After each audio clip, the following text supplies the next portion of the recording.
ko siya nakita? Parang matagal na siya nakaupo dun ah. We're not seeing each other for now. Sorry. Istorbo kita. Hayaan mo na siya. You have to let go. It's just that parang hindi ako makilala. Alam mo, baka tama rin si Luigi. You have to stop seeing him para mas madali mo siya makalimutan. Can I see you tonight? Justin, hindi kayo pwedeng magkita ni Elaine, ha? Let's not talk about it. Thank you. Bigay sa akin ni Justin yan ng birthday ko eh. At hindi lang yun. At ma-fireworks pa siya. Diyos ko, anong gagawin ko? Anong gagawin ko? Ayaw na kumandal! Naku, kapag nalaman ni Justin to, anong sasabihin niya sa akin? Ito na nga yung kaisa-isang regalo na binigay niya sa akin, tapos ito pa yung nangyari. Baka isipin niya, hindi ko man lang iniingatan. Justin, Ano? ano ibig sabihin nito? Relax ka lang. Pinaninindigan namin to ni Jessie. Okay? And we're doing a good job at it. Dahil pati si Mamita hindi niya alam. Walang ibang taong makakaalam nito kung hindi mo ipagkakalam. I'm sorry, Justin. Wala na kasi ako makausap eh. And it's not helping na pati ikaw. Hindi kita makakasama. I feel so lonely. Justin, I need you. Yung gaano wala ka sa buhay ko.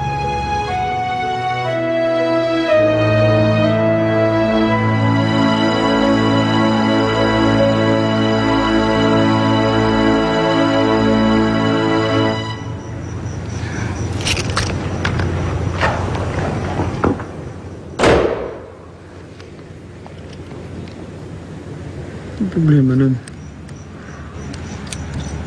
I guess she doesn't want me here. Hindi. Imposible. Alam mo si Jessie, mabait naman yun. Baka may topak lang ngayon. Bakit kasi parati nandiyan yung babaeng yun eh? Kala siguro ni Jazz nagsiselos ako, hindi ako nagsiselos, no? Meron pa silang pa-embrace. Gustong-gusto naman ni Justin. Excuse me. Meron pa siyang, Justin, I need you, Justin. I need you. Pero hindi ako nagsiselos, ha? Let's go inside. Ang dami usap. Can't we go somewhere na tayong dalawa lang? I promised H na hindi mo na tayo magpapakita sa public. You know how showbiz is. Gusto mo, let's have dinner inside, tapos usap tayo. Okay ba yun? Okay. Huwag ka mag-alala. Sabihin ko kay Jessie na mag-uusap tayo. Susolo mo pa rin ako. Okay.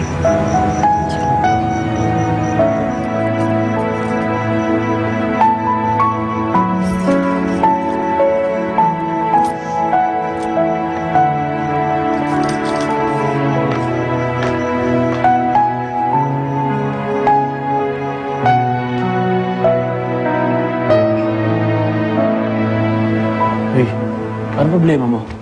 Bakit di mo kami pinansin ni Elaine? Imposible hindi mo kami nakita. Ay, hindi kasi narinig ko tumatawag si Justy, kinakausap niya ako, naiihi daw siya, kaya pumasok ko agad. Ano? Kinakausap ni Aso? Ano ka, baliw? Hindi ako baliw at hindi ako nagsaselos. Anong selos? Wala! Huwag ka na nga madaming tanong, ha? Buti naman umuwi niya si Eileen. I heard my name. Pinag-usapan niyo ba ako?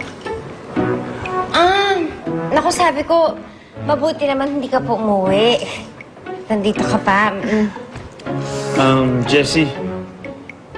Dagdagan mo nga pala yung niluluto mo. Kasi dito mag-dinner si Elaine with us.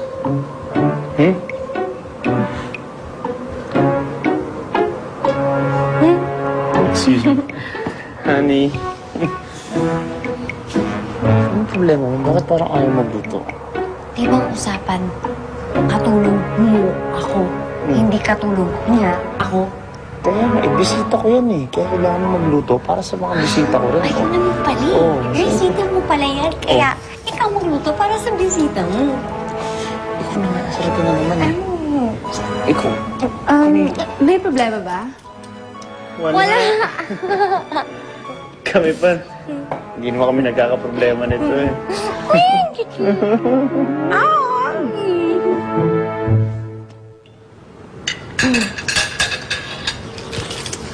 I'm done. Ang konti lang na kinain mo. Wala pa sa 1/4 yun kay Jessie. Alam mo ba, yung kinakain niya, appetizer pa lang yan. Ganun kalakas kumain yan. It's okay. Busog na talaga ako eh. Come on, Elaine. Alam mo, baka magkasakit ka niyan. Nung isang araw na ulanan ka. Hindi naman ang konti mo kumain. Sige na, just have one more. No, it's okay. You need this. Just last. Justin, ano ka ba? Last. Come on. Ay!